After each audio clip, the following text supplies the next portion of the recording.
Good evening dear students. आप सभी का स्वागत है द चैंपियंस एकेडमी की इस ऑनलाइन प्लेटफॉर्म पर। आप सभी बताएं कैसे हैं। हमें उम्मीद है ऐसा कि आप सभी मस्त होंगे। आप लोग की तैयारी बढ़िया चल रही होगी और जो है आप लोग बढ़िया तैयारी आप लोग कर रहे होंगे, बढ़िया मन लगा के पढ़ रहे होंगे।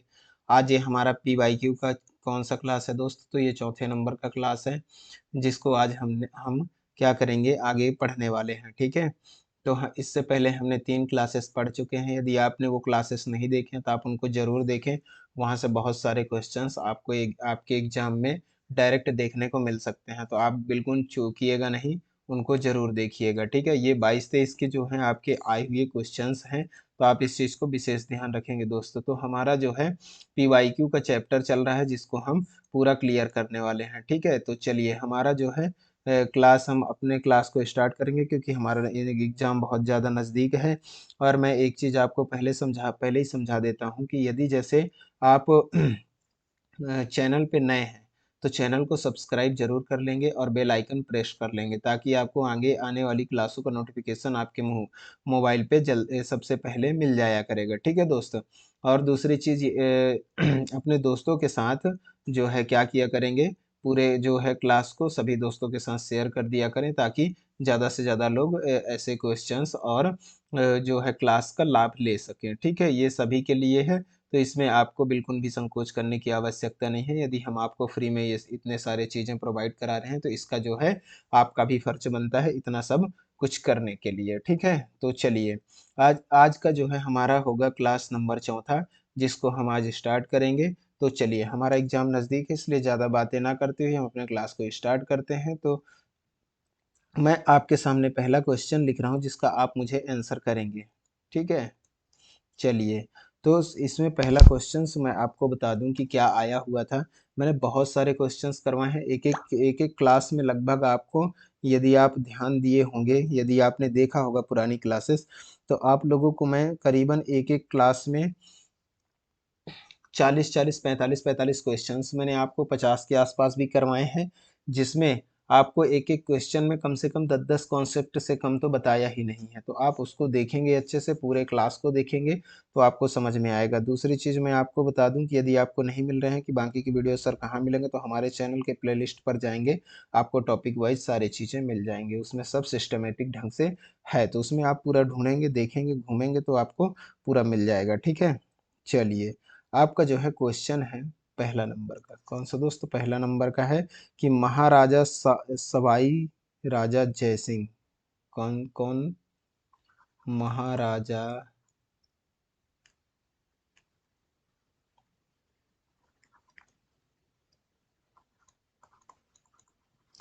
महाराजा सवाई, कौन?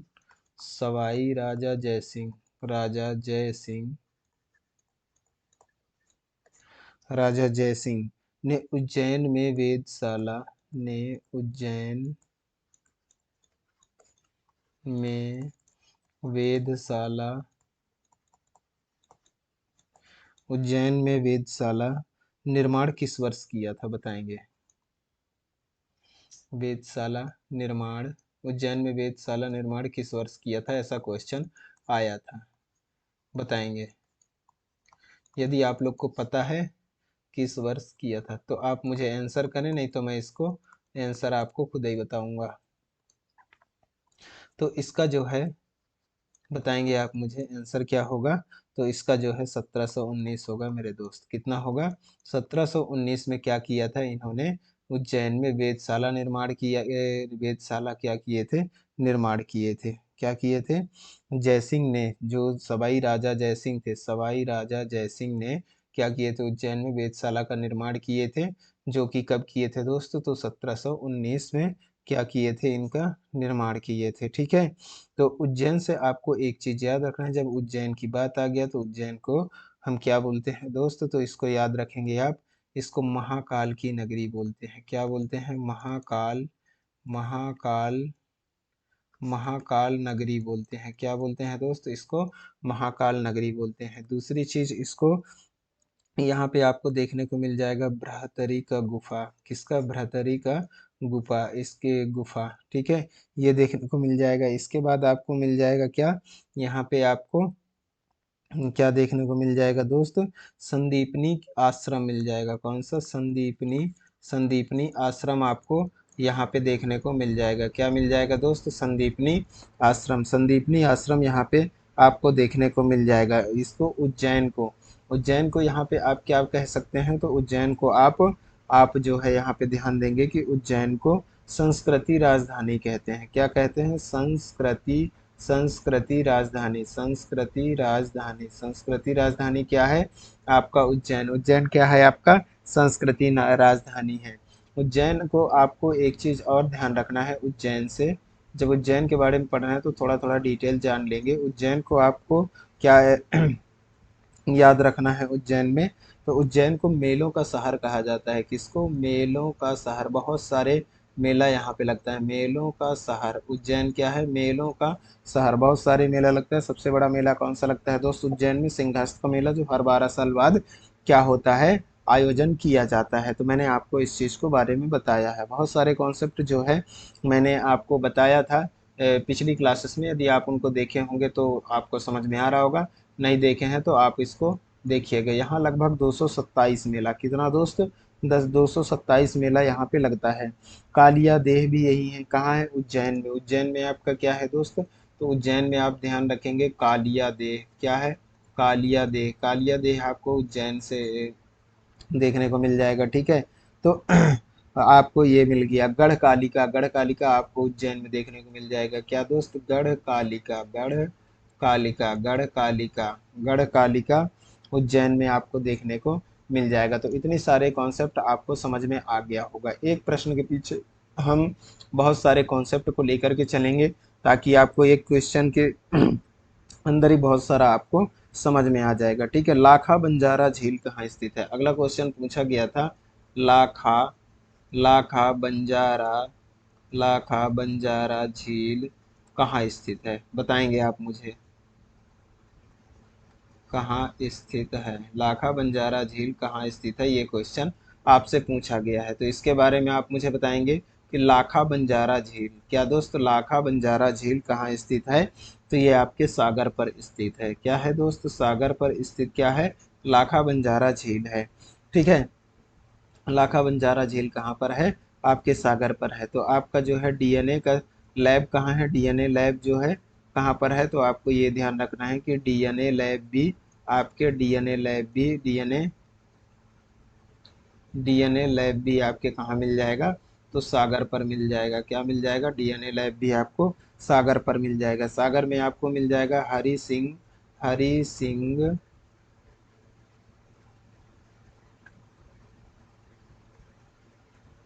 हरि सिंह गौर, गौर विश्वविद्यालय, क्या, हरि सिंह गौर विश्वविद्यालय, क्या मिल जाएगा, हरि सिंह गौर विश्वविद्यालय आपको कहाँ पे देखने को मिल जाएगा, सागर पे देखने को मिल जाएगा, ठीक है। ये हमारे मध्य प्रदेश का पहला विश्वविद्यालय था, क्या था, पहला था, क्या था दोस्तों, पहला विश्वविद्यालय था। तो यहाँ पे आपको सागर के बारे में इतनी चीज़ें समझ में आ गया होगा। दूसरी चीज़ मैं आपको सागर के बारे में और बता दूँ, धमोनी का उर्स यही लगता है, क्या लगता है, धमोनी का उर्स, धमोनी का उर्स आपने समझ गए होंगे कि धमोनी का उर्स यहीं पे देखने को मिल जाएगा आपको। पद्माकर समारोह यहीं पे होता है, क्या होता है, पद्माकर, पद्माकर समारोह, पद्माकर समारोह भी आप याद रखेंगे, पद्माकर समारोह भी आप सागर से याद रखेंगे, ठीक है।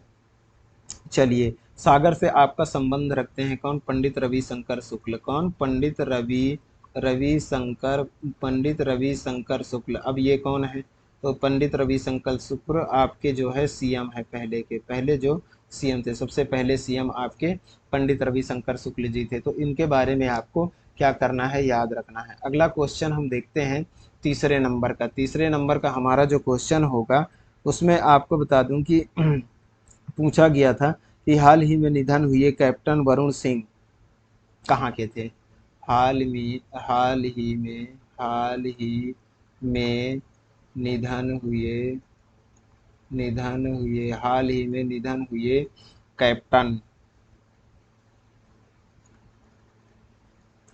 कैप्टन वरुण सिंह, वरुण सिंह के थे, ऐसा क्वेश्चन था। बताएंगे कहाँ के थे दोस्त, तो ये आप मुझे बताएंगे कहाँ के थे ये। तो आपको याद रखना है कि हाल ही में जो निधन हुए कैप्टन वरुण वरुण सिंह जी हैं, ये थे आपके भोपाल के। कहाँ के थे दोस्त, तो आपके भोपाल भोपाल के जो है कैप्टन थे। तो ये इनका जो है क्या हो गया, निधन हो गया। ठीक है, इनके बारे में आपको याद रखना है। चलिए अगला क्वेश्चन जो आपसे पूछा गया था, चौथे नंबर का क्वेश्चन है। आपको जो पूछा गया था कि गधों का मेला किसका दोस्त, गधों का मेला पूछ लिया। क्या गधों का मेला कहाँ लगता है, बताइए। गधों का मेला कहाँ लगता है, गधों का मेला कहाँ लगता है। तो आपको एक ट्रिक मैंने बताया था, यदि आपने जीके की क्लास देखे हैं तो मैंने आपको ट्रिक बताया था। तो यदि आपने नहीं देखा है तो आप यहाँ भी सुन लेंगे, बहुत अच्छा ट्रिक है। गधों को क्या किया जाता है, कूटा जाता है। गधों को बहुत ज़्यादा कूटा जाता है, कूट कूट कर उनको क्या किया जाता है, सीधा किया जाता है। ऐसे करके आप याद रखें। तो गधों का मेला कहाँ हो जाएगा आपका, चित्रकूट। चित्रकूट, कूटने से आपका चित्रकूट आ जाएगा। चित्रकूट में आपका क्या लगता है, गधों का मेला लगता है। ठीक है, आपको याद रखेंगे। ठीक है, एक गधों का मेला कहाँ लगता है, उज्जैन में। एक कहाँ लगता है, तो एक आपको ध्यान रखना है उज्जैन में भी लगता है। एक उज्जैन, उज्जैन। तो आपको ऑप्शन के हिसाब से आंसर करना है।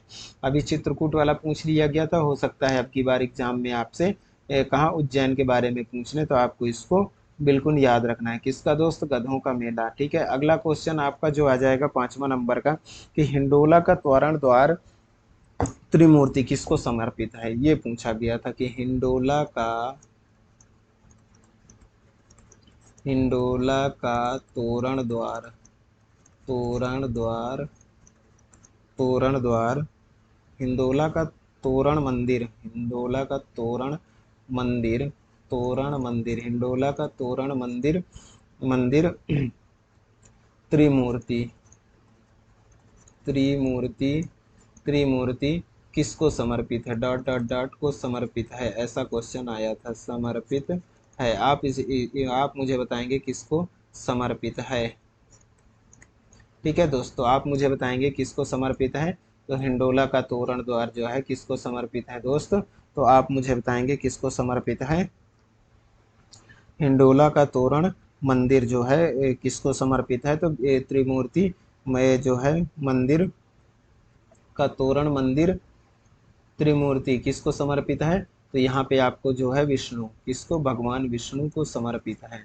भगवान विष्णु को समर्पित है, इसको आपको क्या रखना है, याद रखना है। जो हिंडोला का तोरण मंदिर है, ये जो हिंडोला का तोरण मंदिर है ये कहाँ स्थित है दोस्त, तो इसको आपको ये भी याद रखना है कि ये विदिशा, विदिशा में भी कहाँ दोस्त, विदिशा, विदिशा में भी कहाँ, तो विदिशा में भी ग्यारसपुर, ग्यारसपुर, ग्यारसपुर विदिशा में भी कहाँ, ग्यारसपुर में। आपको याद रखना है विष्णु से रिलेटेड है, भगवान विष्णु से जो है रिलेटेड है। ठीक है, और ये त्रिमूर्ति है, क्या है, त्रिमूर्ति है, ये भी आपको ध्यान रखना है। तो ये इतने सारे कॉन्सेप्ट आपको जो है क्या रखना है, याद रखना है। आपको विदिशा से याद रखना है, जब ये विदिशा से आते हैं तो विदिशा से आपको कुछ और फैक्ट्स याद जरूर रखना है। कि जैसे कि मैं आपको बता दूं कि विदिशा के बारे में आपको बता दूं, उदयगिरी की गुफाएं क्या मिल जाएंगे दोस्त, उदयगिरी की गुफाएं, उदयगिरी की गुफाएं आपको देखने को मिल जाएंगे। नीलकंठेश्वर मंदिर देखने को मिल जाएंगे, नीलकंठेश्वर मंदिर आपको देखने को मिल जाएंगे। ठीक है, चलिए आपको इतने सारे चीजें जो है देखने को मिल जाएगा। अगला हम देखते हैं अपना छठवां क्वेश्चन। कौन सा क्वेश्चन दोस्त, छठवां क्वेश्चन। छठवां क्वेश्चन देखते हैं जिसमें आपको पूछा गया है, बैतूल और छिंदवाड़ा का, बैतूल और छिंदवाड़ा का गेहूं ज्वार क्षेत्र किस कृषि जलवायु क्षेत्र के अंतर्गत आता है, बताएंगे। बैतूल और छिंदवाड़ा, बैतूल और छिंदवाड़ा का गेहूं, बैतूल और छिंदवाड़ा का गेहूं ज्वार क्षेत्र, गेहूं ज्वार क्षेत्र किस कृषि जलवायु का,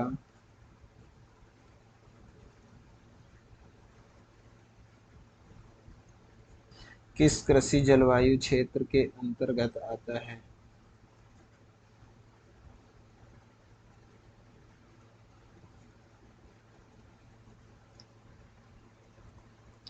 किस कृषि जलवायु क्षेत्र के अंतर्गत आता है, मुझे बताएंगे आप। तो ये आता है, आपका आंसर हो जाएगा कौन सा, बैतूल और छिंदवाड़ा का जो गेहूं ज्वार क्षेत्र है, किस कृषि जलवायु के ये क्षेत्र के अंतर्गत आता है? तो आप सभी को पता होगा कि सतपुड़ा का पठार, ये किस में आते हैं दोस्त? सतपुड़ा का पठार किस में आते हैं? सतपुड़ा, सतपुड़ा का पठार, सतपुड़ा का पठार पे आते हैं। तो इसको आपको क्या रखना है, ध्यान रखना है सतपुड़ा के पठार के बारे में, ठीक है। जो है गेहूं का, जो गेहूं और ज्वार क्षेत्र जो है आपके सतपुड़ा के पठार पर आते हैं।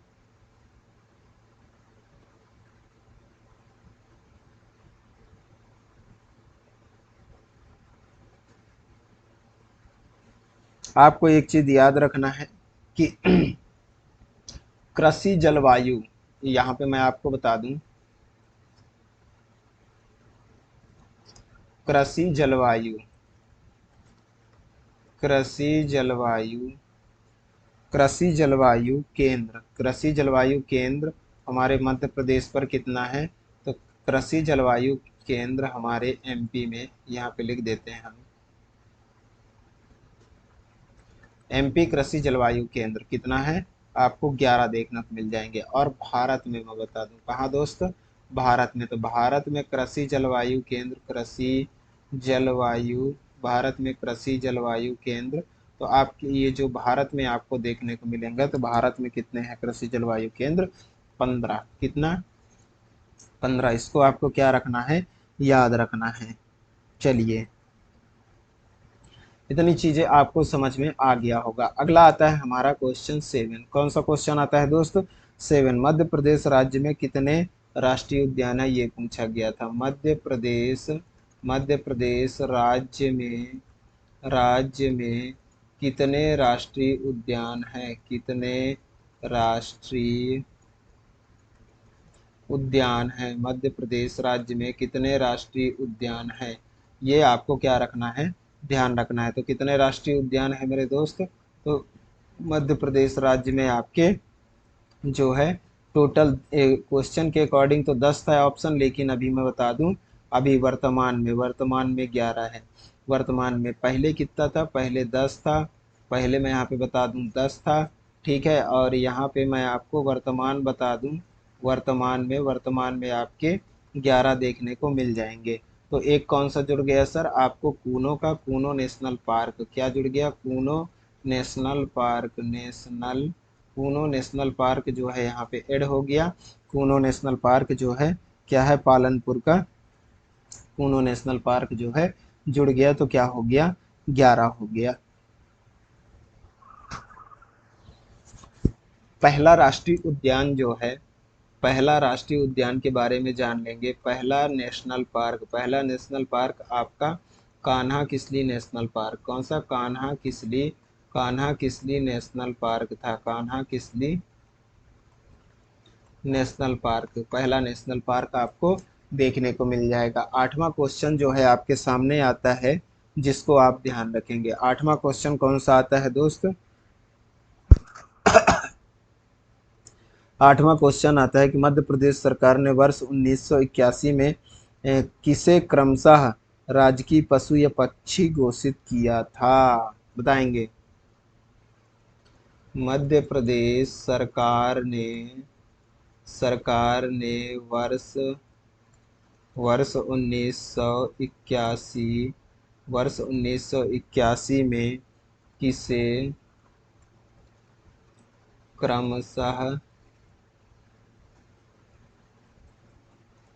क्रमशः राजकीय पशु, राजकीय पशु, राजकीय पशु व पक्षी घोषित किया था।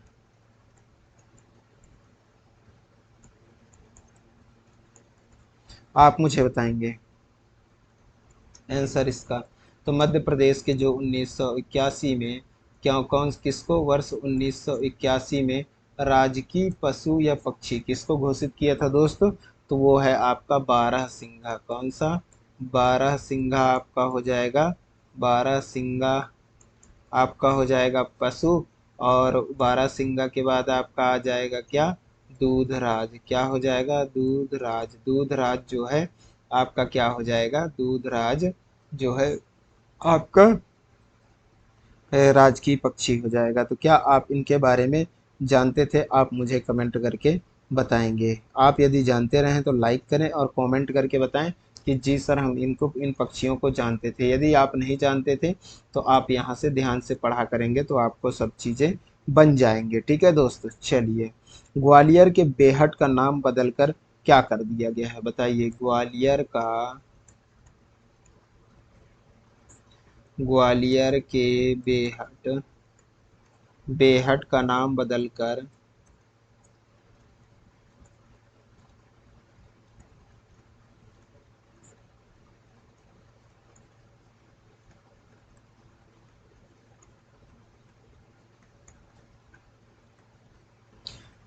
ग्वालियर के बेहट का नाम बदलकर क्या कर दिया गया है? ऐसा क्वेश्चन पूछा गया है। तो आप मुझे आंसर करेंगे इसका कि ग्वालियर के बेहट का नाम बदलकर क्या कर दिया गया है? तो ये तानसेन नगर। क्या कर दिया गया है दोस्त? तानसेन नगर क्या कर दिया गया है? तानसेन नगर। ग्वालियर के बेहट का नाम बदलकर क्या कर दिया गया है? तानसेन नगर। तो क्या आपको ये चीज़ें याद रखेंगे?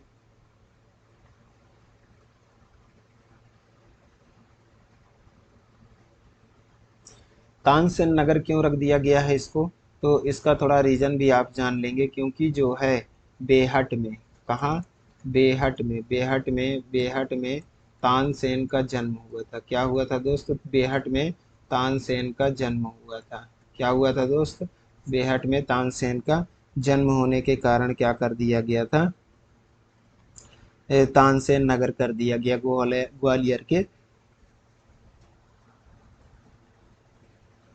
ग्वालियर के बेहट का नाम। ठीक है, इतनी चीजें आप लोग को अच्छे से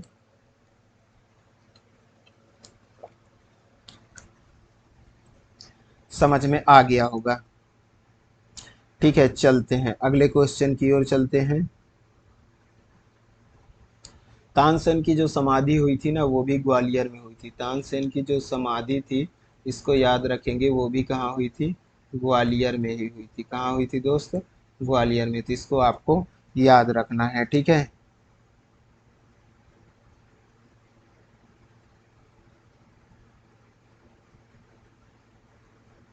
तानसेन के गुरु के बारे में आप थोड़ा सा याद रखेंगे। इनके जो गुरु हैं, कौन है दोस्त?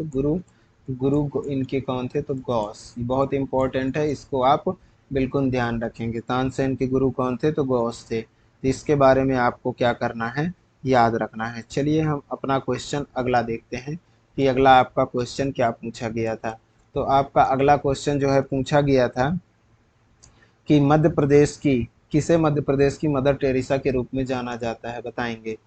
किसे मध्य प्रदेश की मदर टेरेसा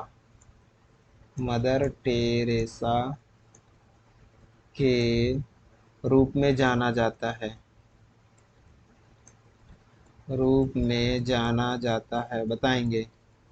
किसे मदर टेरेसा के रूप में जाना जाता है? आप मुझे इसका आंसर करेंगे। किसे मदर टेरेसा के रूप में जाना जाता है? बताएंगे। तो लीला जोशी जी को। किसको दोस्त? लीला जोशी जी को क्या जाना जाता है? मदर टेरेसा के रूप में जाना जाता है मध्य प्रदेश के। लीला जोशी का जो है संबंध कहाँ से है? तो लीला जोशी का आपका मध्य प्रदेश में जो है कहाँ से? रतलाम से इनका संबंध देखने को मिल जाएगा। कहाँ से दोस्त? रतलाम। रतलाम में जो है क्या मिलता है? नमकीन सेव। इसको आपको ध्यान रखना है। लीला जोशी जी ने क्या किया था कि एनीमिया पर काम किया था। किस पर? एनीमिया काम पर जो है क्या किए थे? बहुत ज़्यादा ध्यान दिए थे। तो इनको क्या करना है? याद रखना है। ठीक है। सैलाना अभ्यारण्य आपको रतलाम में देखने को मिल जाएगा। क्या देखने को मिल जाएगा दोस्त? सैलाना अभ्यारण्य आपको यहीं पे देखने को मिल जाएगा। ठीक है। चलिए ये चीज़ यहाँ जो है सैलाना अभ्यारण्य मैं बता दूं, सैलाना अभ्यारण्य जो है खरमौर पक्षी के लिए जाना जाता है। किसके लिए? खरमौर। खरमौर के लिए और कौन जाता है? सरदारपुर का जाना जाता है। सरदारपुर का जो है अभ्यारण्य जाना जाता है। ठीक है, आप इसके बारे में भी ध्यान रखेंगे। रतलाम में आपको जो है अंगूर अनुसंधान केंद्र देखने को मिल जाएगा। अनुसंधान अंगूर अनुसंधान केंद्र आपको रतलाम पर देखने को मिल जाएगा। ठीक है, तो इतनी चीज़ें आपको यहाँ से कॉन्सेप्ट समझ में आ गया होगा। अगला जो हमारा क्वेश्चन आता है 11वें नंबर का, चलिए इसको देखते हैं क्या पूछा गया है। तो मध्य प्रदेश के में कहाँ पर पहला देश का पहला हीरा संग्रहालय खोला जाएगा, बताएंगे।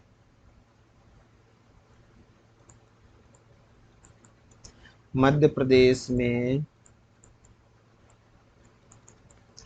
कहाँ पर देश का सबसे पहला हीरा संग्रहालय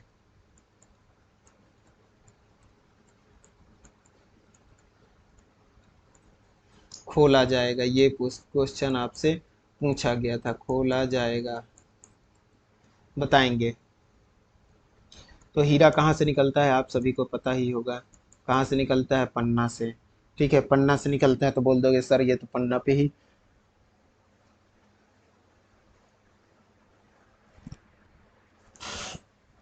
पन्ना में ही बनना चाहिए। नहीं, पन्ना में नहीं बनना चाहिए। पन्ना में नहीं बनेगा आपका। कहाँ बनेगा हीरा संग्रहालय?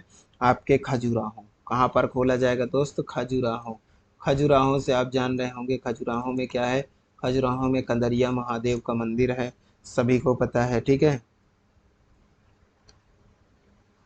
छतरपुर आपका कहाँ पे आता है? खजुराहो छतरपुर जिले पे आता है। कौन सा? छतरपुर। छतरपुर जिला जो है लगता है खजुराहो का। तो ये चीज आपको याद रखना है। अगला क्वेश्चन आता है कौन सा? तो आपको अगला क्वेश्चन बता दूं, मध्य प्रदेश के किस स्थान पर भारतीय दूर संवेदी उपग्रह नियंत्रण केंद्र स्थापित किया जाएगा, बताएंगे। मध्य प्रदेश के किस स्थान पर मध्य प्रदेश के किस स्थान पर भारतीय दूर संवेदी भारतीय दूर संवेदी उपग्रह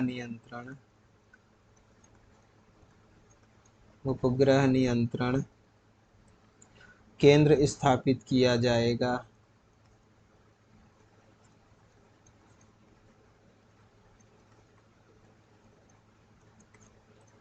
बताएंगे आप मुझे। किस जगह पर जो है केंद्र स्थापित किया जाएगा मेरे दोस्त, तो आप मुझे बताएंगे। तो ये जो है दूर संवेदी उपग्रह नियंत्रण केंद्र आपके भोपाल पर, कहाँ दोस्त? भोपाल राजधानी में इसको क्या किया जाएगा? स्थापित किया जाएगा। तो आप लोग को ये चीज़ अच्छे से समझ में आ गया होगा।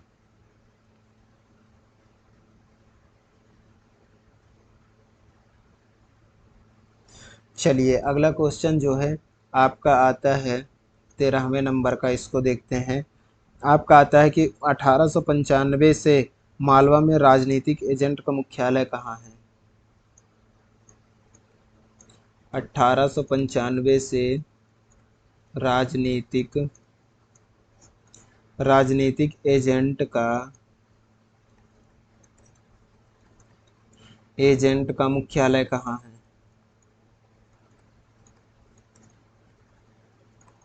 ये आपसे क्वेश्चन क्या किया गया था? पूछा गया था। तो बताएंगे इसका आंसर क्या होगा।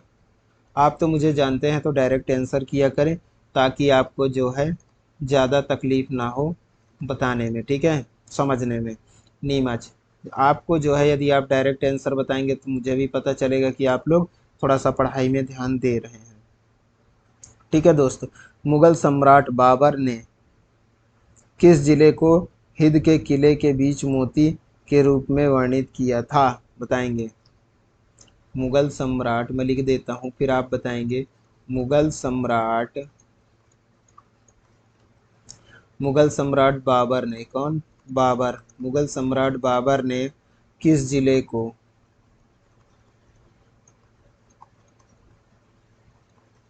मुगल सम्राट बाबर ने किस जिले को हिंद के किले के बीच, हिंद के किले के बीच मोती के रूप में वर्णित किया था, के रूप में वर्णित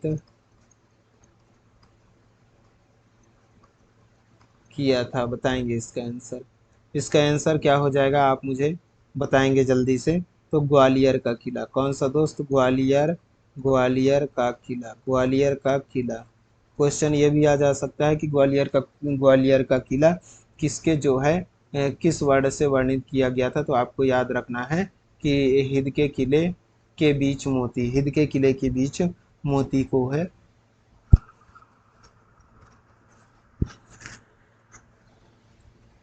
वर्णित किया गया था। ठीक है, अब का आता है 15वें नंबर का क्वेश्चन। इसको ध्यान देंगे, 15वें नंबर का क्वेश्चन जिसको हम क्या करेंगे, देखने वाले हैं। वैश्य टेकरी और कुम्हार टेकरी कहाँ के प्राचीन स्थल यहाँ देखे जा सकते हैं?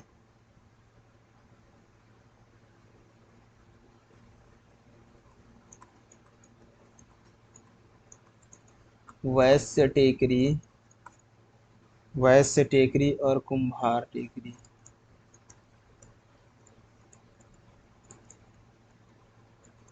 कुम्हार टेकरी, वैश्य टेकरी और कुम्हार टेकरी जो है के प्राचीन स्थल यहाँ देखे जा सकते हैं, स्थल यहाँ देखे जा सकते हैं, बताएंगे? तो ये होगा क्या, उज्जैन। क्या हो जाएगा दोस्त? उज्जैन हो जाएगा। क्या हो जाएगा? उज्जैन। उज्जैन पे जो है आपको क्या देखने को, वैश्य टेकरी और कुम्हार टेकरी के प्राचीन स्थल आपको देखने को मिल जाएगा। ठीक है दोस्त, यहाँ पे आपको जो है मैंने आपको बताया भी था, कुछ क्वेश्चन में डिस्कस भी किया था, तो आप लोग को ध्यान हो कि वैदिक घड़ी, क्या? वैदिक घड़ी, वैदिक घड़ी क्वेश्चन में भी पूछा गया है, इसको आपको ध्यान रखना है। ठीक है, यहाँ पे आप देखेंगे कि सुजलाम महोत्सव क्या मनाया जाता है? सुजलाम महोत्सव, सुजलाम, सुजलाम महोत्सव, क्या? सुजलाम महोत्सव यहाँ पे मनाया जाता है। ठीक है, इसको आपको याद रखना है। इसके बाद आपको क्या याद रखना है? महाकाल लोक याद रखना है। महाकाल लोक, महाकाल लोक मैंने आपको बता दिया है। महाकाल लोक आपको याद रखना है। ठीक है, यहाँ पे नर्सरी में जो है पौधे पर बार कोड लगाया जाता है, क्या याद रखेंगे आप? नर्सरी, दूसरे पेन से लिख देता हूँ यहाँ पे, नर्सरी, नर्सरी में पौधे पर, पौधे पर बार कोड, क्या? बार कोड, बार कोड द्वारा क्या होता है, पौधे यहाँ पे मिलते हैं। तो ये चीज़ के बारे में आप यहाँ पे याद रखेंगे। पहला पर्यटन थाना, पहला पर्यटन थाना, पहला पर्यटन थाना आपको कहाँ पे देखने को मिल जाएगा दोस्त? तो आपको उज्जैन में देखने को मिल जाएंगे। कहाँ पे? उज्जैन। उज्जैन में आपको क्या देखने को मिल जाएगा? तो पहला पर्यटन थाना भी आपको देखने को मिल जाएंगे। ठीक है दोस्त, चलिए, तो इतनी चीज़ें आप लोग को अच्छे से समझ में आ गया होगा। ठीक है दोस्त, यहाँ पे आपको उज्जैन में एक चीज़ और, जंतर मंतर, जंतर मंतर, जंतर मंतर भी आपको कहाँ पे देखने को मिल जाएगा? तो आपको उज्जैन पर देखने को मिल जाएगा। जंतर मंतर उज्जैन में आपको देखने को मिल जाएगा। तो इतनी चीज़ें, कॉन्सेप्ट आपको अच्छे से समझ में आ गया होगा। अगला आता है आपका 16वें नंबर का क्वेश्चन, जिसमें पूछा गया है कि प्रौद्योगिकी विश्वविद्यालय संस्थान, प्रौद्योगिकी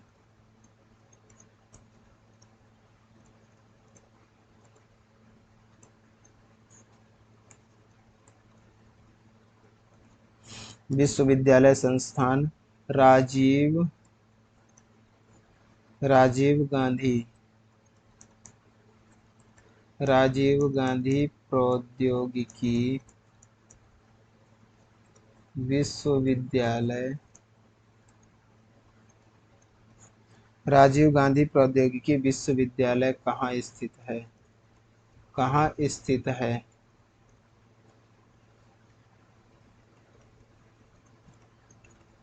ये आपसे पूछा गया है, तो इसका आंसर आप मुझे बताएंगे कि राजीव गांधी प्रौद्योगिकी विश्वविद्यालय कहाँ पर स्थित है।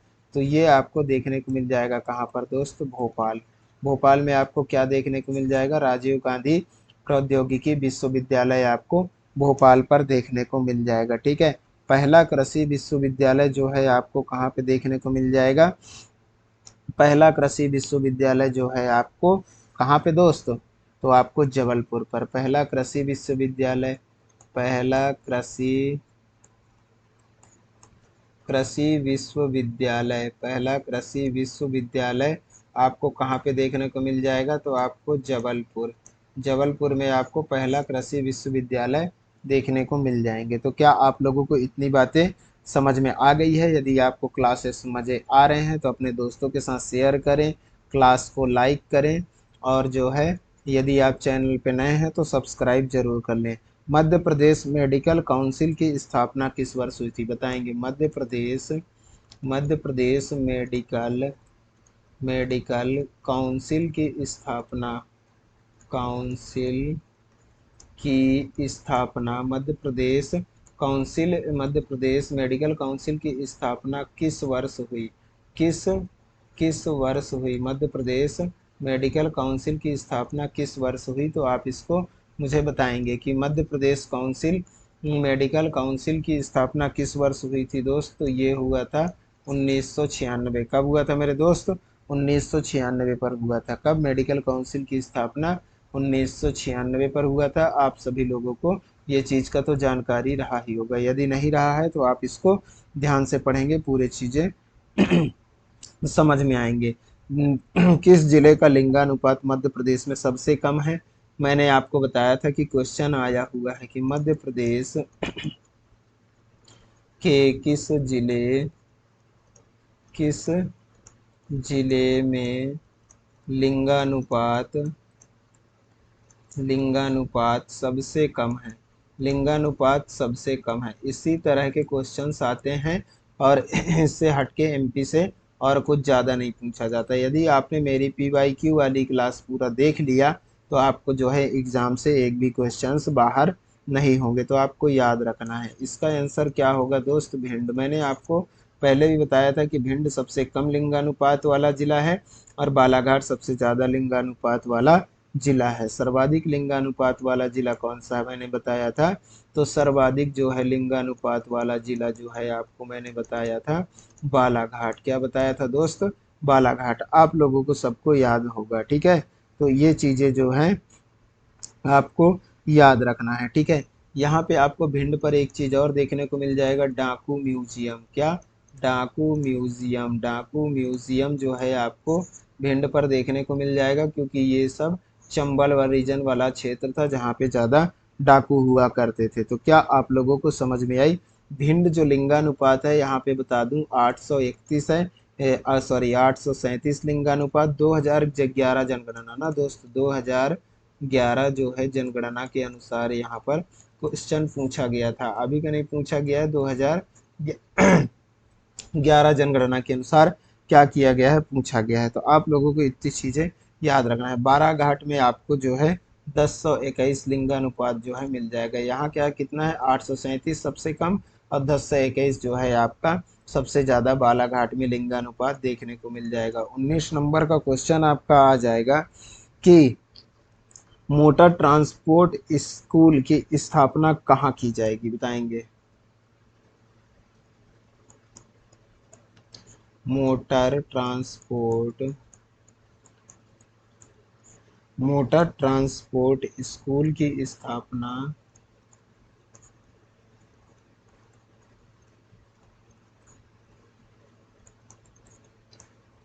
कहाँ की जाएगी?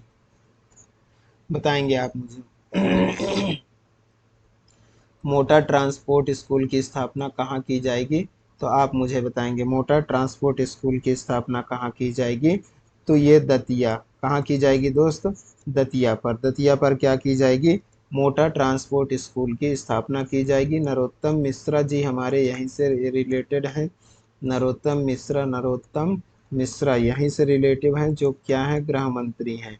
क्या है दोस्तों, होम मिनिस्टर हैं मध्य प्रदेश के। इसको आपको ध्यान रखना है, वो दतिया से ही रिलेटिव हैं। तो आप लोग को इतना चीज़ें मज़ा आ गया होगा, समझ में आ गया होगा। यहाँ सोनगिरी का क्या लगता है यहाँ पे आपको जो है दतिया में आपको पीताम्बरा पीठ देखने को मिल जाएगा। पीताम्बरा पीठ देखने को मिल जाएगा। ठीक है, यहाँ उन्नाव का मेला देखने को मिल जाएगा। दतिया में क्या मिल जाएगा, उन्नाव का मेला। उन्नाव का मेला कहाँ, दतिया पे होता है, ये देखने को मिल जाएगा। ठीक है दोस्तों, यहाँ पे आपको यहाँ पे आपको कौन सा मिल जाएगा, रतनगढ़ देवी का मेला। कौन सा, गढ़ देवी का मेला। रतनगढ़ देवी का मेला आपको यहाँ पे देखने को मिल जाएगा दतिया में। दतिया में आपको सोनागिरी देखने को मिल जाएगा। क्या मिल जाएगा दोस्त, सोनागिरी। सोनागिरी आपको यहाँ पे देखने को मिल जाएगा। तो चलिए, इतनी चीज़ें आप लोगों को अच्छे से समझ में आ गया होगा। मध्य प्रदेश में एक चीज़ और पूछा गया, 19। अब आ जाता है अगला क्वेश्चन आपका 20 नंबर का। तो 20 नंबर के क्वेश्चन में आपसे पूछा गया है कि मध्य प्रदेश में पशु एम्बुलेंस, क्या चीज़ दोस्त, मध्य प्रदेश में पशु एम्बुलेंस मध्य प्रदेश में पशु एम्बुलेंस की शुरुआत की गई, पशु एम्बुलेंस की शुरुआत कहाँ की गई मेरे दोस्त, इसका टोल फ्री नंबर पूछ लिया था। जो मध्य प्रदेश में पशु एम्बुलेंस की शुरुआत की गई है, ठीक है, पशु एम्बुलेंस की शुरुआत की गई है, इसका जो है क्या पूछ लिया गया था यहाँ पे, टोल फ्री नंबर कौन सा की गई है, इसका टोल फ्री नंबर क्या है, इसका टोल फ्री नंबर क्या है, टोल फ्री नंबर क्या है, ये क्वेश्चन पूछा गया था कि टोल फ्री नंबर क्या है। चलिए इस क्वेश्चन का आंसर हम जवाब देते हैं। तो इसका टोल फ्री नंबर आपका हो जाएगा 1962, 1962। 1962 क्या है आपका, पशु एम्बुलेंस का जो है नंबर है। इसको डायल करेंगे तो आपका पशु एम्बुलेंस की गाड़ी क्या आ जाएगा, आपके यहाँ तक आ जाएगा। ठीक है तो आपको इससे पशु एम्बुलेंस से ये जो है टोल फ्री नंबर आपको क्या रखना है, ध्यान रखना है। ठीक है दोस्त, चलिए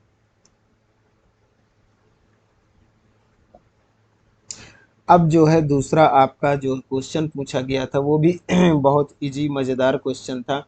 लगभग लगभग करंट से ही क्वेश्चन कह सकते हैं आपको, कि जो है किन दो शहरों के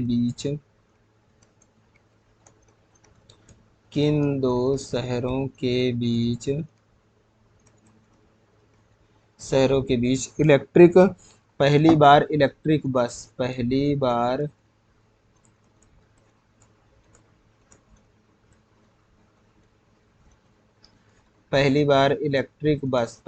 जो है इलेक्ट्रिक बस चलाई गई।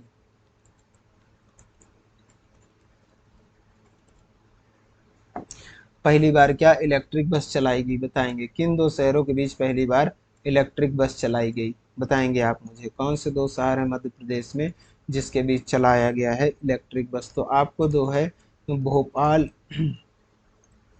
भोपाल से इंदौर देखने को मिल जाएगा। क्या दोस्त, भोपाल से इंदौर आपको जो है देखने को मिल जाएगा इलेक्ट्रिक बस, जो कि चलाया गया था। तो आप लोग को ये चीज़ समझ में आ गया होगा। ठीक है अगला क्वेश्चन जो है आपसे पूछा गया है, अगला क्वेश्चन पूछा गया है कि स्वयंसेवी संस्था आरुषि 17वीं ब्लाइंड चैलेंज कार रैली कहाँ आयोजित किया गया था, बताइएगा। स्वयंसेवी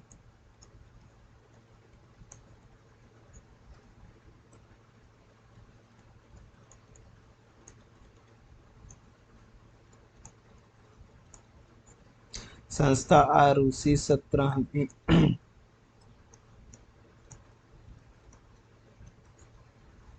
ब्लाइंड चैलेंज कार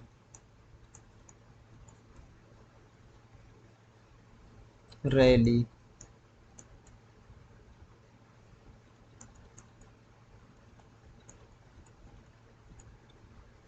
कहाँ आयोजित की गई, ये क्वेश्चन आपसे पूछा गया है, बताएंगे। ब्लाइंड रैली कहाँ पे आयोजित किया गया था, car rally, blind challenge car rally कहाँ पे आयोजित किया गया था मेरे दोस्त, तो ये आपके भोपाल, भोपाल में जितने खतरनाक काम होते हैं ना वो सभी होते हैं, तो आपको इस चीज़ को ध्यान रखना है, ठीक है। अगला क्वेश्चन आपसे पूछ लिया गया था 23 नंबर का, 23 नंबर का क्वेश्चन क्या पूछ लिया गया था मेरे दोस्त, प्रभाष जोशी पुरस्कार में कितने रुपए दिए जाते हैं, तो आपको याद रखना है प्रभाष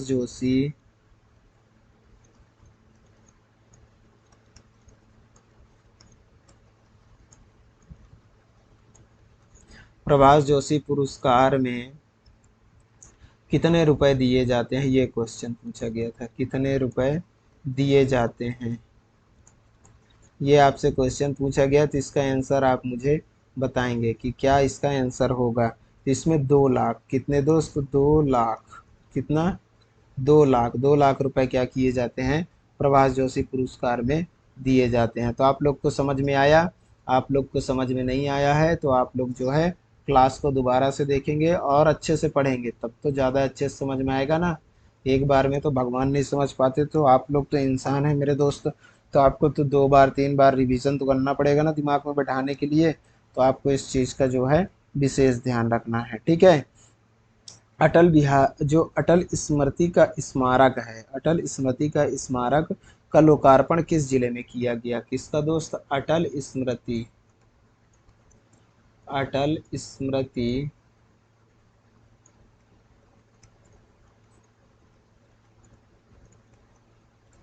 स्मारक का लोकार्पण किस जिले में किया गया, ये क्वेश्चन था।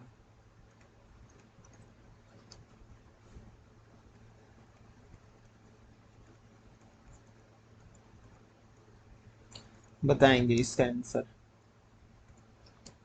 अटल स्मृति स्मारक है, अटल स्मृति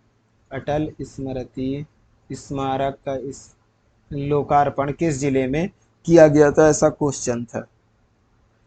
तो इसका जो है अटल स्मृति स्मारक का बुरहानपुर। क्या आप सभी को पता था, मुझे बताएं, कमेंट में बताएं क्या आप सभी को पता था। मुझे ऐसे लग रहा है कि बहुत ज़्यादा लोगों को पता नहीं भी रहा होगा और बहुत ज़्यादा लोगों को पता रहा भी होगा।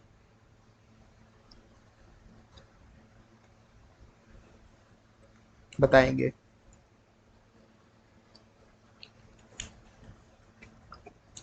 आप लोग को समझ में आया, बिल्कुल समझ में आ गया होगा, ठीक है।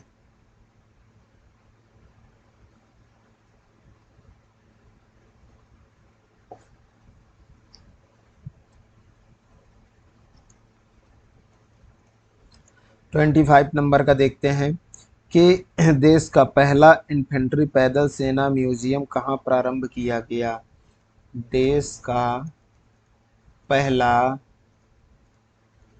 देश का पहला सेना देश का पहला इन्फेंट्री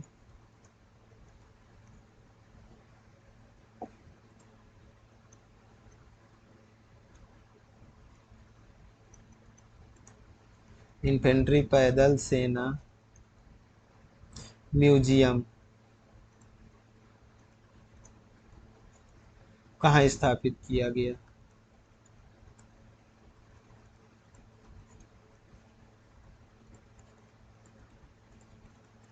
ये क्वेश्चन था। तो ये आपके जो है कहाँ पर स्थापित किया गया था दोस्त, तो ये आपके जो है स्थापित आपके इंदौर पर, कहाँ पे, इंदौर पर क्या किया गया था, आपका इन्फेंट्री पैदल सेना म्यूजियम, ये आपका स्थापना किया गया था। तो आपको इतनी चीज़ें ध्यान रखना होगा। वोटर आईडी को आधार से लिंक कराने का प्रथम जिला कौन सा है, ये पूछा गया है। तो आपको याद रखना है, ये सब करंट और जो है मिक्स क्वेश्चन टाइप के आपके एमपी को मैंने दिखाने का प्रयास किया है, तो ये चीज़ को आप ध्यान रखेंगे। वोटर आईडी जो पूछे गए हैं वो क्वेश्चंस भी इसमें सबसे ज़्यादा एक आध तो मैंने अपने से भी ले लिए हैं, तो आप इस चीज़ के बारे में ध्यान बिल्कुल ज़्यादा टेंशन नहीं लेंगे, ऐसे क्वेश्चंस भी आपके उसमें आ सकते हैं क्वेश्चन में। वोटर आईडी जो है, वोटर आईडी को आधार से लिंक, वोटर आईडी को आधार आधार से लिंक, वोटर आईडी को आधार से लिंक कराने का कराने कराने में प्रथम जिला रहा है, कराने में प्रथम जिला रहा है। ये क्वेश्चन पूछा गया है, प्रथम जिला रहा है, बताएंगे। वोटर आईडी को आधार से लिंक कराने में प्रथम जिला रहा है, ये आपसे क्वेश्चन पूछा गया, इसका आंसर आप मुझे बताएंगे। तो ये अभी आपका कौन सा हो जाएगा, बुरहानपुर। कौन सा हो जाएगा दोस्त, बुरहानपुर। बुरहानपुर से आपको जो है एक अभी देखे हैं अटल स्मृति स्मारक देखे हैं हमने। अटल स्मृति स्मारक जो है आपको कहाँ पे देखने को मिल गया है, बुरहानपुर में देखने को मिल गया है। फिर दोबारा से आपको जो है कहाँ क्या देखने को मिल गया मेरे दोस्त, तो आपको जो है दोबारा से यहाँ पे वोटर आईडी को आधार से लिंक करने का जो है प्रथम जिला है वो आपसे पूछ लिया गया। तो बुरहानपुर में मैंने आपको ये भी बताया था कि बुरहानपुर में आपको अखबारी कागज का कारखाना मिल जाएगा। अखबारी कागज का कारखाना, अखबारी कागज का जो है क्या मिल जाएगा, कारखाना यहाँ पे मिल जाएगा। कहाँ पे दोस्त, तो बुरहानपुर में नेपा नगर में आपको देखने को मिल जाएगा। कहाँ पे दोस्त, नेपा नगर में आपको देखने को मिल जाएगा। ठीक है, बुरहानपुर में सबसे ज़्यादा क्या होता है, तो यहाँ पे आप ध्यान रखेंगे केला सबसे ज़्यादा होता है, यहाँ केला होता है। ठीक है, यहाँ पे आपको जो है देखने को मिल जाएगा चांदनी ताप विद्युत ग्रह देखने को मिल जाएगा। चांदनी ताप विद्युत बुरहानपुर में चांदनी ताप विद्युत आपको देखने को मिल जाएगा। तो क्या आपको समझ में आई, बिल्कुल ये कॉन्सेप्ट आपको समझ में आ रहे होंगे। मैंने इतने प्यार से आप लोगों को समझाने का प्रयास कर रहा है। तो आपको जो है मैं बाकी की चीज़ें बातें ना करके आपको डायरेक्ट मैं क्वेश्चंस करवा रहा हूँ, तो आप लोग भी मुझे लगता है ध्यान से पढ़ रहे होंगे। हरदा जिले में मुख्यतः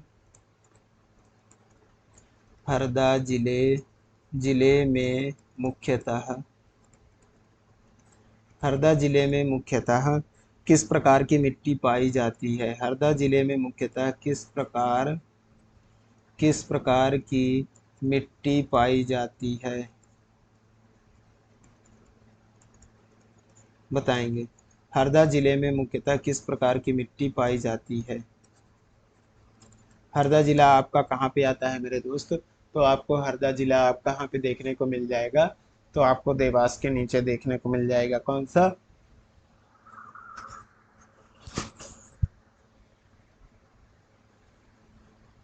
बताइएगा। हरदा जिले में मुख्यतः किस प्रकार की मिट्टी पाई जाती है, ये क्वेश्चन भी आपके एग्जाम में पूछने को देख मिल गया है। तो ये आपको काली मिट्टी यहाँ पे देखने को मिल जाएगा। ठीक है, भारत में सर्वाधिक जलोढ़ मिट्टी पाया जाता है, आपको याद रखना है। मिट्टी से जो है अपन कुछ तो याद कर लेते हैं कि भारत में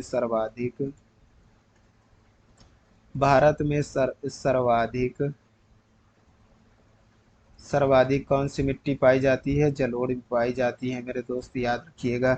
जलोढ़ मिट्टी क्या कही जाती है, भारत में सर्वाधिक पाई जाती है। ठीक है, तो जो है आपके हरदा, ये जो हरदा है, हरदा से थोड़ा सा हम और कॉन्सेप्ट याद रखते हैं कि हरदा हरदा में आपको जो है कान्हा बाबा का मेला, किसका दोस्त, कान्हा बाबा का मेला यहाँ पे आपको देखने को मिल जाएगा, कान्हा बाबा का मेला। ठीक है, हरदा में आपको जो है देखने को मिल जाएगा। ठीक है,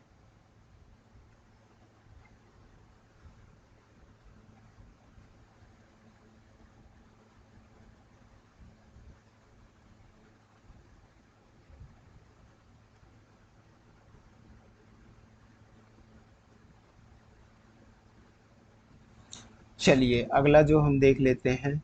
अगला प्रश्न आपको आ जाएगा 28वें नंबर का। 28वें नंबर का प्रश्न आ जाएगा आपका कि 2011 की जनगणना के अनुसार पूछा गया था मध्य प्रदेश का जनसंख्या घनत्व कितना है। मध्य प्रदेश का जनसंख्या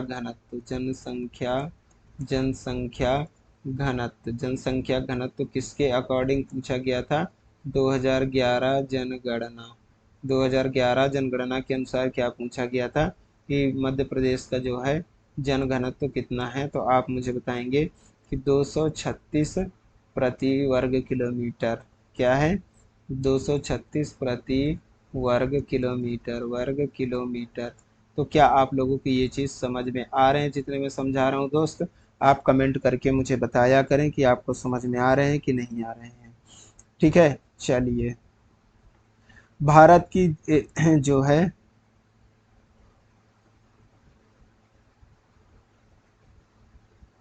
जनगणना से एक और क्वेश्चन आपको देखने को मिल जाएंगे।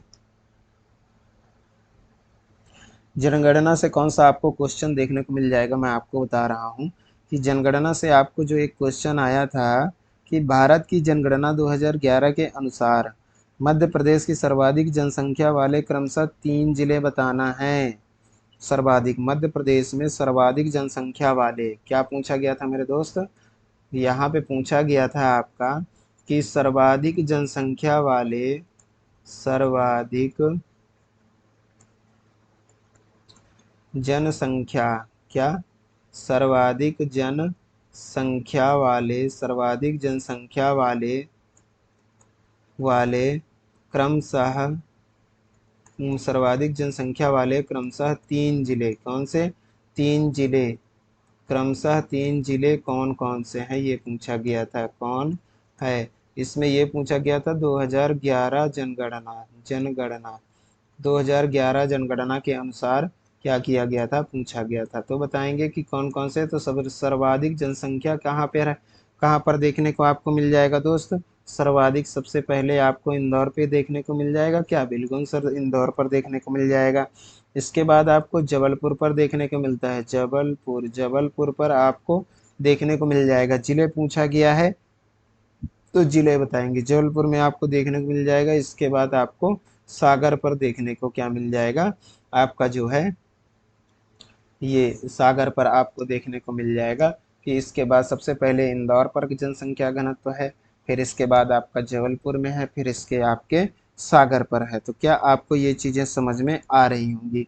आपका जो है नेक्स्ट मैं आपको बता दूं 28 नंबर का जो क्वेश्चन आपको देखने को मिल जाएगा, 28 नंबर का, उसमें पूछा गया है कि जो है 2011 की जनगणना के अनुसार न्यूनतम महिला साक्षरता वाला जिला, क्या पूछा गया है दोस्त? न्यूनतम, न्यूनतम महिला,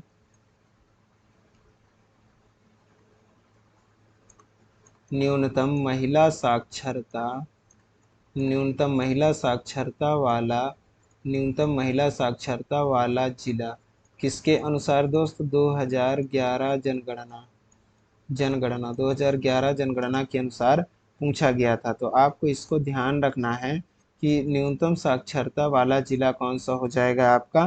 तो ये आपका अलीराजपुर हो जाएगा। कौन सा हो जाएगा दोस्त? अलीराजपुर, न्यूनतम साक्षरता वाला अलीराजपुर हो जाएगा।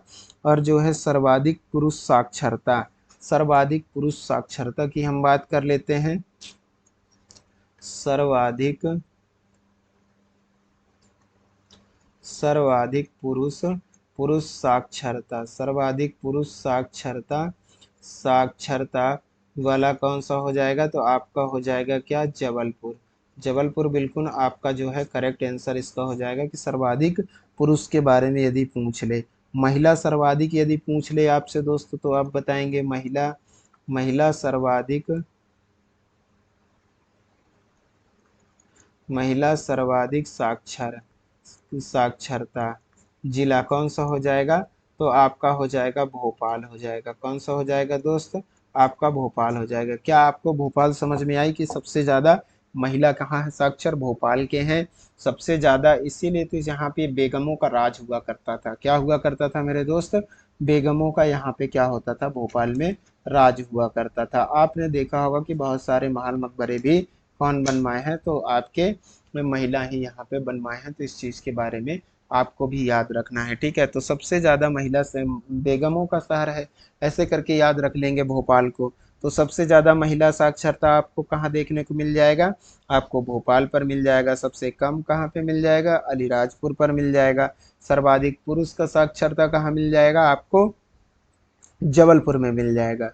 ठीक है, अब मैं बता देता हूँ कि न्यूनतम, न्यूनतम पुरुष महिला साक्षरता, न्यूनतम, न्यूनतम जो है, न्यूनतम न्यूनतम पुरुष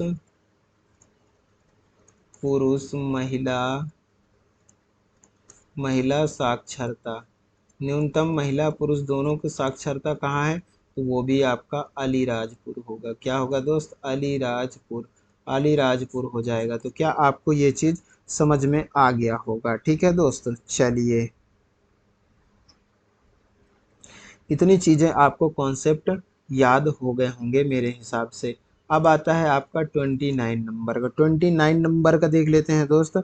जनगणना 2011 के अनुसार सर्वाधिक अनुसूचित जनजाति वाला जिला कौन सा है।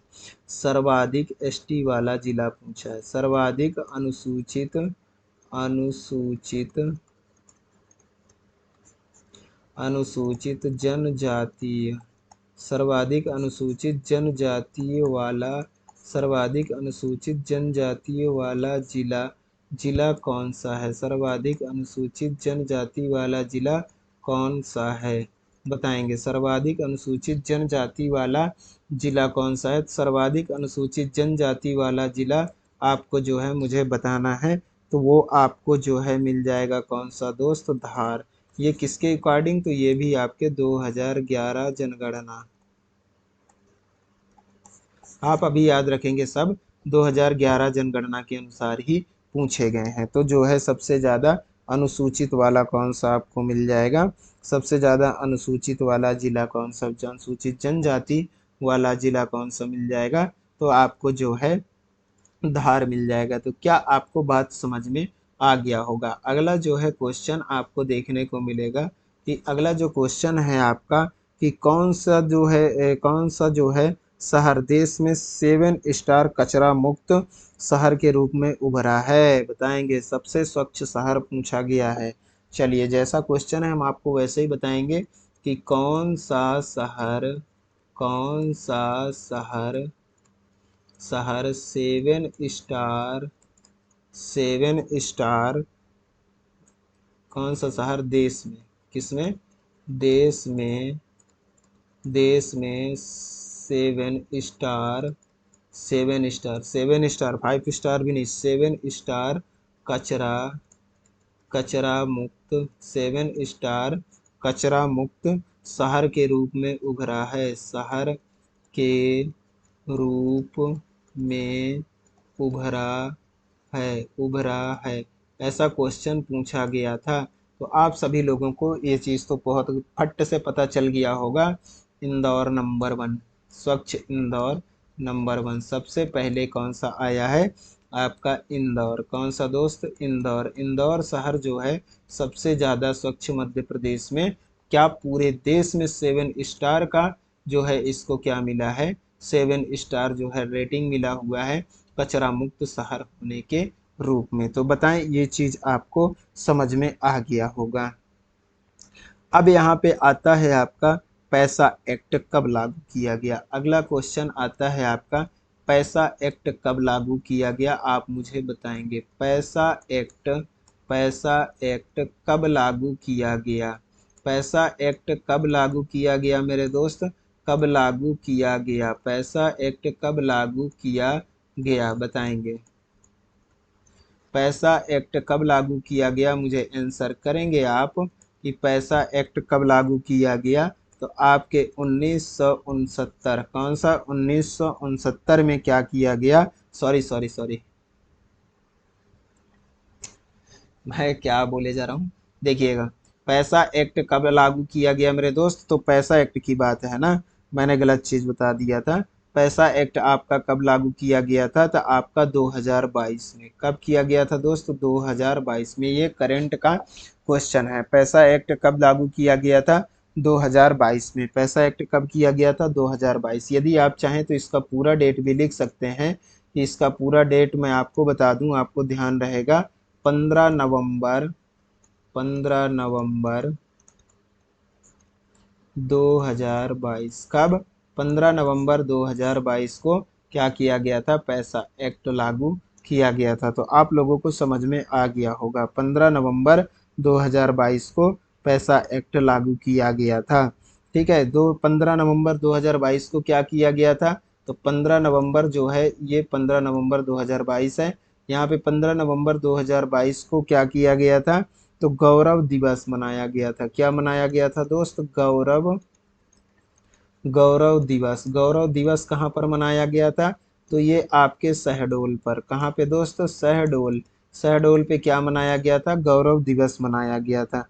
क्या आप लोग को ये चीज समझ में आ गया होगा, ठीक है। गौरव दिवस के दिन क्या किया गया था, 15 नवंबर 2022 को जो है शहडोल में पैसा एक्ट लागू किया गया था, प्रधानमंत्री के द्वारा किया गया था। ये आपको याद रखना है, ठीक है। बिरसा मुंडा के जन्म दिवस पर जो है इसको क्या किया गया था, चालू किया गया था, ठीक है दोस्त। चलिए अगला जो आता है हमारा, अगला ये पैसा एक्ट नहीं है, पैसा एक्ट है, ठीक है। तो ये क्वेश्चन में पैसा एक्ट लिख करके आ गया था, इसलिए मैंने आपको ऐसा बताया था। लता मंगेशकर को पद्म भूषण अवार्ड कब मिला, लता मंगेशकर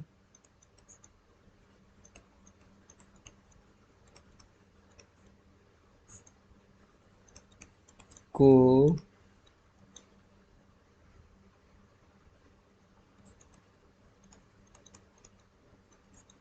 पद्म भूषण अवार्ड कब मिला,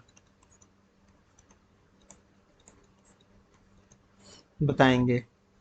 तो लता मंगेशकर को पद्म भूषण अवार्ड जो है इस इनको मिला था 1969 में। इनको मिला था 1969 में पद्म भूषण अवार्ड मिला था। क्या मिला था, पद्म भूषण अवार्ड मिला था। 1929 में जो है, मैं आपको बता दूं कि 1929 में जो है जन्म होता है। जन्म किनका, लता मंगेशकर जी का क्या होता है, 1929 में जन्म होता है, ठीक है। आपको ये चीज याद होगा कि इनका जो है जन्म 1929 में होता है, ठीक है। पद्म विभूषण जो है इनको 1999 में मिलता है। 1999 में क्या मिलता है, पद्म पद्म विभूषण। पद्म विभूषण जो है इनको 1999 में मिलता है, तो इसको याद रखना है।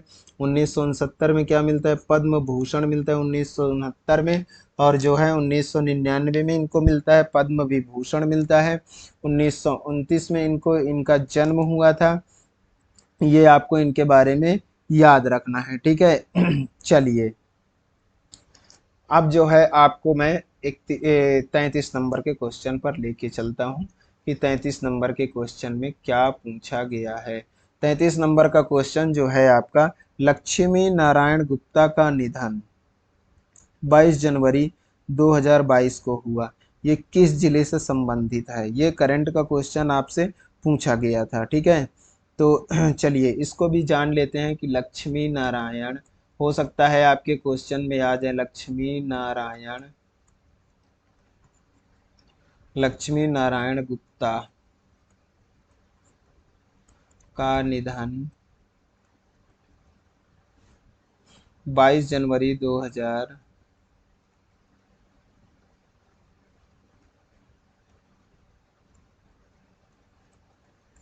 2022 को हुआ। कब हुआ इनका, 22 जनवरी 2022 को। किस जिले में हुआ, को हुआ, किस जिले से संबंधित है,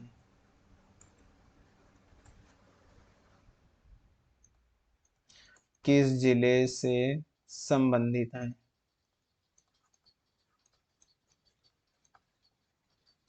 बताएंगे। लक्ष्मी नारायण गुप्ता का निधन 12 जनवरी 2022 को हुआ, किस जिले से संबंधित है आप मुझे बताएंगे।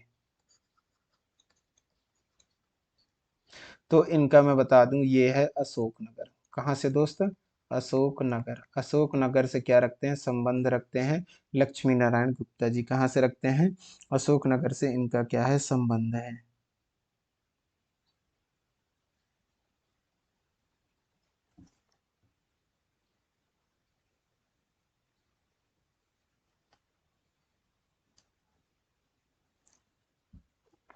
चलिए अगला क्वेश्चन देखते हैं कि मध्य प्रदेश में जल अभिषेक अभियान 2022 का शुभारंभ किस जिले से हुआ है। अगला क्वेश्चन आपका आता है कि 34 नंबर का क्वेश्चन है कि मध्य प्रदेश में जल अभिषेक, मध्य प्रदेश में जल अभिषेक, जल अभिषेक अभियान, जल अभिषेक अभियान 2022 का शुभ आरंभ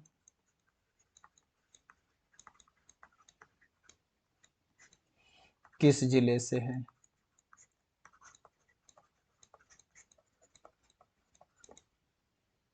किस जिले से संबंधित है? तो इसको आपको बताना है किस जिले से संबंधित है दोस्त। तो ये आपके जो है रायसेन, कौन सा? रायसेन से संबंधित है। तो क्या आपको समझ में आ गया किस जिले से संबंधित है? तो रायसेन से संबंधित है। तो ये चीजें आपको क्या करना है, याद रखना है दोस्त, ठीक है। चलिए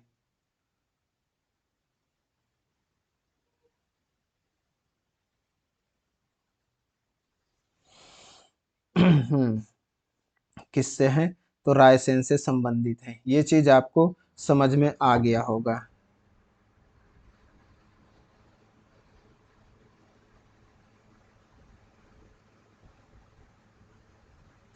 अगला क्वेश्चन आपका आता है, अगला क्वेश्चन आपका आ जाएगा कौन सा? 35 नंबर का क्वेश्चन आ जाएगा, जिसमें पूछा गया है कि मध्य प्रदेश के किस शहर में ऑटो शो 2022 का आयोजन हुआ? किस शहर में, किस शहर, किस शहर में, किस शहर में ऑटो शो 2022 का आयोजन हुआ? बताएंगे किस शहर में ऑटो शो 2022 का आयोजन हुआ? आप मुझे बताएंगे इसका कि ऑटो शो 2022 का आयोजन किस शहर में हुआ। तो आप मुझे बताएंगे इसका। तो ऑटो शो 2022 का जो है आयोजन जो है कहाँ पर हुआ था? तो आपके इसका आंसर हो जाएगा कहाँ पर दोस्त? तो ये हो जाएगा आपके इंदौर पर, इंदौर पर। तो बताएं आप लोगों को जो है आज की क्लास कैसी लगी। आज के लिए इतना ही, आज के लिए आपके लिए हम इतना ही क्वेश्चन लेके आए हैं। इसके बाद जो है हम अगली क्लास में जो है बाकी के क्वेश्चंस करने वाले हैं। तो आप मुझे बताएंगे कि आप लोगों को क्लास पसंद आई तो लाइक करिएगा, अपने दोस्तों के साथ शेयर तो जरूर किया करें मेरे दोस्त। और जो है यदि आप चैनल पे नए हैं तो चैनल को सब्सक्राइब जरूर कर लिया करेंगे, ठीक है दोस्त। तो आप लोग बताएंगे कि क्लास कैसा लगा। सभी लोग को मजे आए होंगे क्लास में, आपको कॉन्सेप्ट क्लियर हो रहा होगा। यदि आपको मैं समझा देता हूँ थोड़ा सा कि आप लोगों को पुराने क्लासेस यदि नहीं मिल पा रहे हैं तो आप इसके लिए बिल्कुल निश्चिंत रहें, जाएंगे हमारे प्लेलिस्ट में चैनल के, तो वहाँ पे सारी चीज़ें आपको टॉपिक वाइज जो है मिल जाएंगे, ठीक है दोस्त। तो चलिए आज के क्लास को हम यहीं पे विराम देते हैं, फिर आपको अगली क्लास में हम अगले डे पर मिलेंगे, ठीक है। तो जो है हम और अच्छे अच्छे नए नए क्वेश्चंस सर्च करके लाएंगे, जिससे आपका कॉन्सेप्ट बहुत ज़्यादा क्लियर हो जाएगा। चलिए तो चलिए आज के लिए इतना ही, बाय बाय, टेक केयर, धन्यवाद।